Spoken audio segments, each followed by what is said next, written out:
4-րդ օրն նախարարությունը սկսել է ավանդական օգոստոսյան խորհրդակցությունները 3 Գեղարքունիքի մարզում, այսօր Կոտայքում, որտեղ խորհրդակցությանը մասնակցել է նաև Պաշտպանության նախարար Սեյրան Օհանյանը։ Կրթության և գիտության նախարարի 5 օրյա այցերը կավարտվեն Ջավախքում։ Խնդիրները բոլոր վայրերում գրեթե նույնն են, հիմնականում ուսուցիչների հաստիքների շուրջ և նյութատեխնիկական բնույթի։ Սահմանամերձ գյուղերում կան մանկավարժների թափուր տեղեր, ավագ դպրոցի աշակերտների համար էլ խնդիր են դասագրքերը։ Նախարար Աշոտյանը խոստացել է 11 և 12-րդ դասարանցիները դասագրքերի պակաս չեն ունենա։ Ամենամյա օգոստոսյան հերթական խորհրդակցությունների հերթը Կոտայքի մարզինն էր։ Աշխատանքների մեկնարկն ազդարարվեց օրներկով։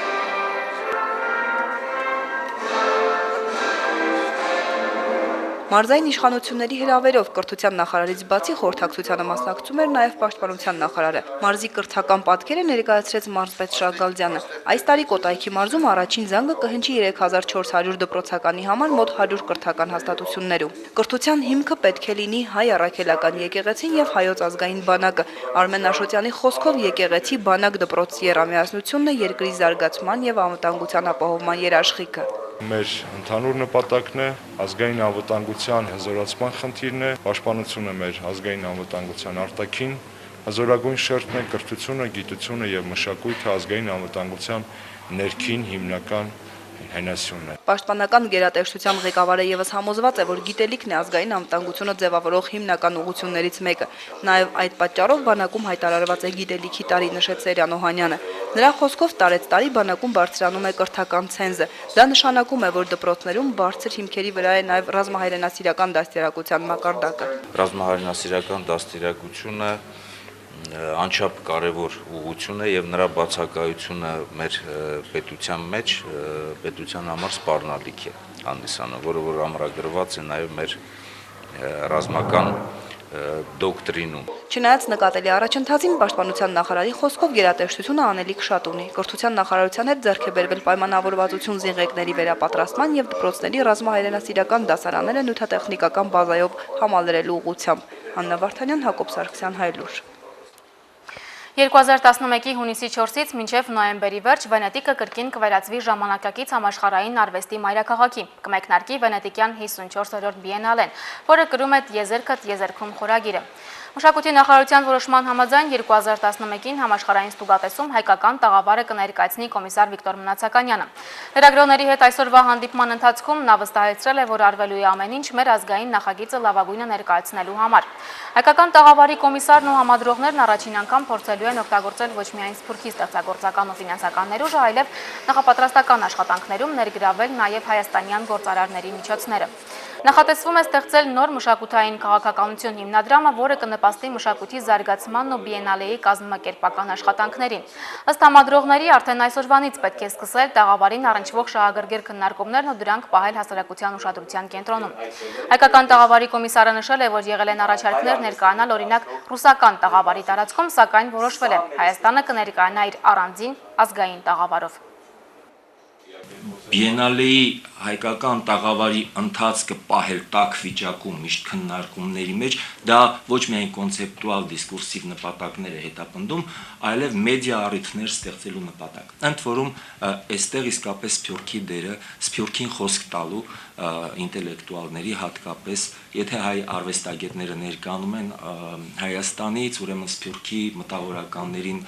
տեղ տանք խոսելու, արտահայտվելու մի լավ հարթակ ստեղծենք։ Ալավերդիում Վլադիմիր Մսրյանի ծննդավայրում սիրելի արտիստի մասին լեգենդների վերածված պատմությունները հիշում են մանկության ընկերները։ Լորվա բնության պես մաքուր, լեռների պես բարձր ու լորեցու պես պարզ, այսպես են հիշում դերասանին։ Վերջին տարիներին Վլադիմիր Մսրյանն ավելի հաճախ էր այցելում իրենց ու ալավերդցիների հետ կապն ավելի էր ջերմացել։ Ինչ էր սիրում, ինչ էր երազում, ինչպես էր ապրում Մսրյանը հայրենի քաղաքում։ Հրաչյա Պապինյանի տեսանյութը Ալավերդիից։ Ընդամենը 1 տարի առաջ էր, որ վերընձուղվեց հռչակավոր համաքաղաքացի արտիստի կապը հայրենի քաղաքի հետ։ Հայրը Հովհաննես Մսրյան Ալավերդու պետական թատրոնի ռեժիսորն էր, մայրը Արաքսյան առաջատար դերասանուհին։ Բանվորական Ալավերդիում Մսրյաններն ապրում էին բնակարանի վերածված թատրոնի հարթասենյակներից մեկում։ Լազար Խեչիկյանի քույրը թատրոնի հուշարարն էր, հաճախ էր լինում թատրոնում, որտեղ էլ ծանոթացավ Մսրյանի հետ։ Վովան, ինչպես նրան բոլորն էին անվանում, ամբողջ օրը փորձասենյակներում էր բեմի կուլիսներում։ Բոլոր պատանի ալավերդցիների նման նա էլ ամառվա ողջ օրն անց էր կացնում դեպետի ջրերում, ապա իր համարձակությունն ապացուցելու համար Սանահինի պատմական կամրջի կամարի ամենաբարձր տեղից, որ շուրջ 20 մետր էր թռչում էր գետը։ Ես ասում եմ, դե 20 կոպեկ տվեք,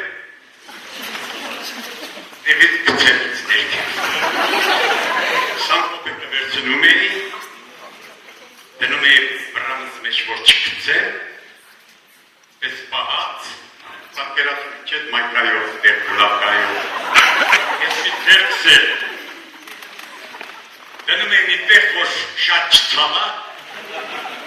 ու գորում է կեցել է Ստալինը ժամանակները կանցան դելացի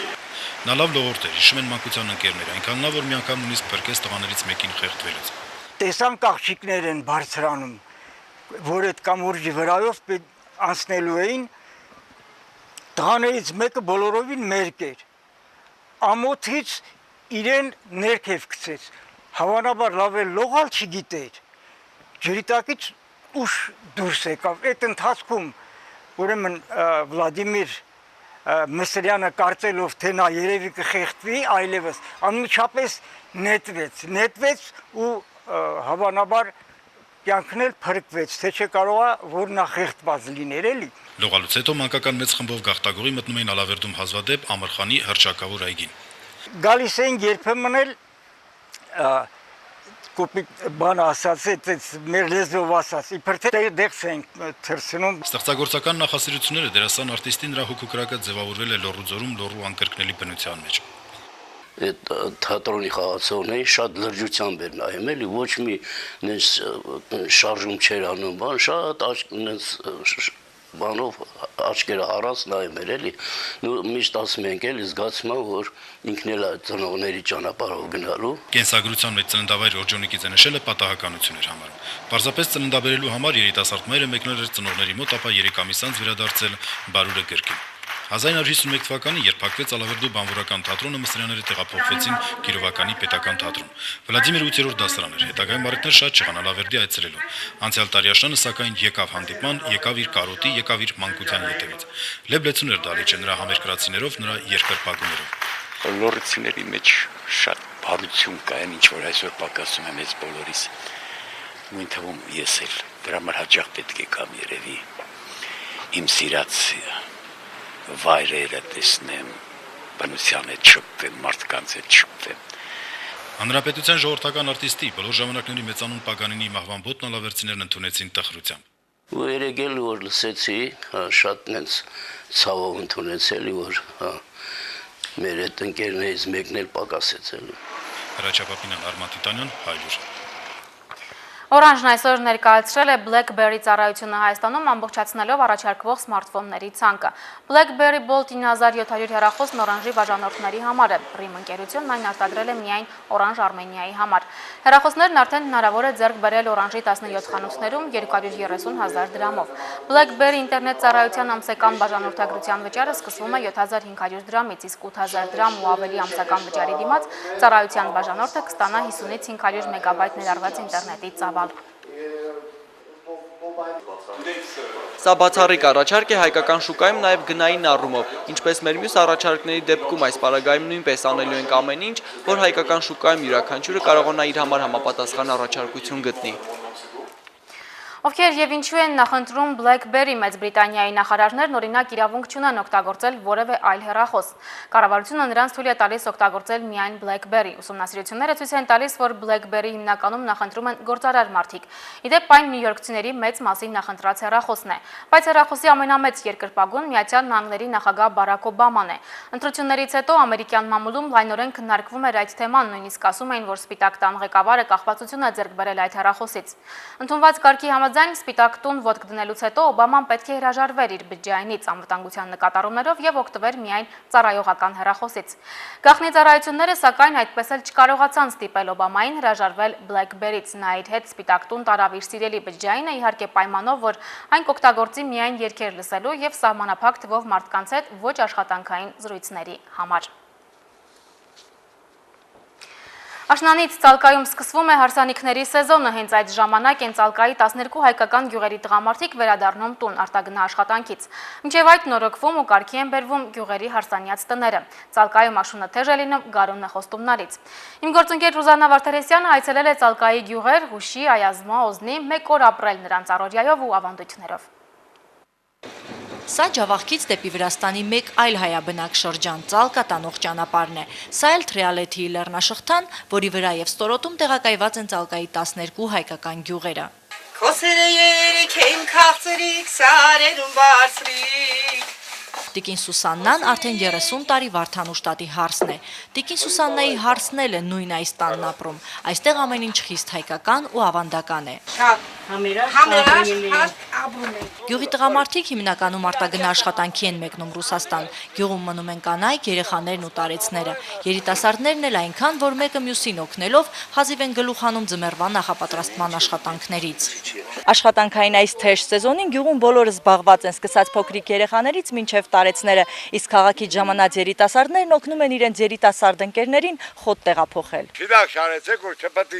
Սեյրանի ընտանիքը Ծալկայից է, բայց հիմա Երևանում են բնակվում։ Ապագա կիբերնետիկը ամառները գյուղում է անցկացնում, որտեղ մշակվել է միմյանց օգնելու մի հետաքրքիր մեթոդ։ Դրանով, ինչպես ասում է Սեյրանը, մի ձեռքով երկու ձմերուկ է բռնում, եւ ընկերոջն է օգնում, եւ իր տատին։ Հաճույքով ես աշխատանքդ կատարում։ Ոչ, եկել եմ, ընկել եմ, պետք է քաշեմ։ Ում համար ես անում։ Տատուս։ Տատիկի տունն է դա։ Չէ, ընկերոջ տունն է։ Դե հիմա անում եմ, որ ինքն է գա տատուս օգնի։ Տիկին Սուսաննայի եւ Վարդանուշ տատի լավաշներն արդեն թխված են։ Թոնիրը մի փոքր սառել է ու գաթա թխելու ճիշտ ժամանակն է։ Գյուղում մշակված աշխատակարգ կա, երբ մոտակայքում մեկը լավաշ է թխում, հարևանները գաթա են շաղախում, որպիսի հացից հետո թոնիրի ջերմությունը անիմաստ չկորչի։ Աղի ու քաղցր գաթաները թխելուց հետո գալիս է սուրճի ժամը։ Ղուշչի գյուղի վերին մայլակոչված թաղամասի կանայք այս արարողակարգը երբեք չեն խախտում։ Խոդը հավաքեցի, եկա հիմա ոտքերս լվամ գու հաց ուտեմ բարիկին։ Աշխատանքային ծանր օրվանից հետո Այազմա գյուղի բնակիչ պարոն Վոլոդյան հանգստյան հատուկ արարողակարգ ունի։ Ասում է, եթե կինն էլ համբուրեր, հոգնածությունն ավելի շուտ կանցներ, սակայն տիկին Ջուլիետան հրաժարվում է։ Ճան վաղտը չեմ բաչի միշտ բաչեմ բարավացել է։ Սեփական տնտեսությունից պարոն Վոլոդյան չի դժգոհում, դրանով կարող են ապրել, սակայն եթե տանից գոնե մեկը Ռուսաստան չգնա, միայն օրվա հաց կարող են ստեղծել գյուղում։ Գալյան ու Վալյան պարոն Վոլոդյայի ընտանիքի կաթնամթերքն են ապահովում, այն հարցից, թե գուցե քույր կովերի անունները երիտասարդ տարիների վառ հիշողությունների հետ են կապված, պարոն Վոլոդյան շիկնում է։ Չէ, ես ադանք գործով չեմ զբաղվել։ Տիկին Թուրինջն էլ իրենց լեզվով ասած կաթը խապն է տանում։ Այն է, որպեսզի կաթը չփչանա ու կանանց գործն էլ հեշտանա, մի քանի ընտանիքի կաթ տրվում է մեկին, հաջորդ օրը մյուսին, եւ ստացվում է, որ մեկ կինը 10 օրվա փոխարեն կարող է մեկ օր զբաղվել մեծ քանակի կաթով։ Այսպես ասած, աշխատանքի ռացիոնալ կազմակերպում մեկ առանձին գյուղի մակարդակով։ Այսպես են ապրում Ծալկայում ու ստեղծում ապրուստ։ Անհրաժեշտ գումարն էլ ուղարկում են Ռուսաստանում աշխատող տղամարդիկ։ Գյուղում մնացածներն էլ հարսանքատունն են նորոգում։ Շուտով տղամարդիկ վերադառնալու են ու աշնանից գարուն ձգվելու է Ծալկայի խնջույքների սեզոնը։ Ռուզաննա Վարդերեսյան, Հակոբ Սարգսյան, Հայլուր, Վրաստան, Ծալկա։ Մեծ ու շքեղ հունական հարսանիք Սպեցե կղզում Հունաստանի նախկին թագավոր Կոստանդինոս II որդին 40-ամյա արքայազն Նիկոլասը ամուսնացել է 29-ամյա Տատյանա Բլատնիկի հետ։ Նա Լոնդոնի նորաձևության տներից մեկում հասարակայնության հետ կապերի պատասխանատու է։ Սիրահարները հանդիպում էին 5 տարի, մի քանի շաբաթ առաջ ուղղափառություն ընդունած հարսնացուն պսակադրությանը ներկայացել է կառքով, իսկ փեսացուն զբոսանավով։ Տեղական հեռուստաընկերությունները պսակադրությունը հեռարձակել են ուղիղ եթերով։ Հանդիսությանը ներկա է եղել նաև փեսացուի հայրը, Հունաստանի նախկին թագավոր Կոստանդինոս II, որը միապետության տապալումից հետո այլևս Հունաստանում չի ապրում։ Հայաստանի ազգային հավաքականի ֆուտբոլիստ Հենրիխ Մխիթարյանը տեղափոխվել է Դոնեցկի Շախտյոր։ Ուկրաինական լրատվամիջոցները հաղորդում են, որ Մխիթարյանի տեղափոխման համար Շախտյոր ակումբը վճարել է $15 միլիոն։ Գործարքը ամենախոշորն է Հայաստանի հավաքականում երբևէ հանդես եկած ֆուտբոլիստների դեպքում։ Մինչև հիմա նա հանդես էր գալիս նույն քաղաքի մեկ այլ ակումբում Մետալուգում։ Անցած շաբաթվա վերջին հայ ֆուտբոլիստը հերթական տպավորիչ հանդիպումն անցկացրեց Մետալուգի կազմում եւ գոլի հեղինակ դարձավ Ուկրաինայի առաջնության հերթական խաղում։ Առաջիկայում Հենրիխ Մխիթարյանը Հայաստանի ազգային հավաքականի կազմում կմասնակցի Հայաստան-Իռլանդիա խաղին։ Եվրո 2012-ի ընտրական փուլի առաջին հանդիպումը տեղի կունենա սեպտեմբերի 3-ին Հանրապետական մարզադաշտում։ Ֆուտբոլային հանդիպման սկիզբը ժամը 20-ին է։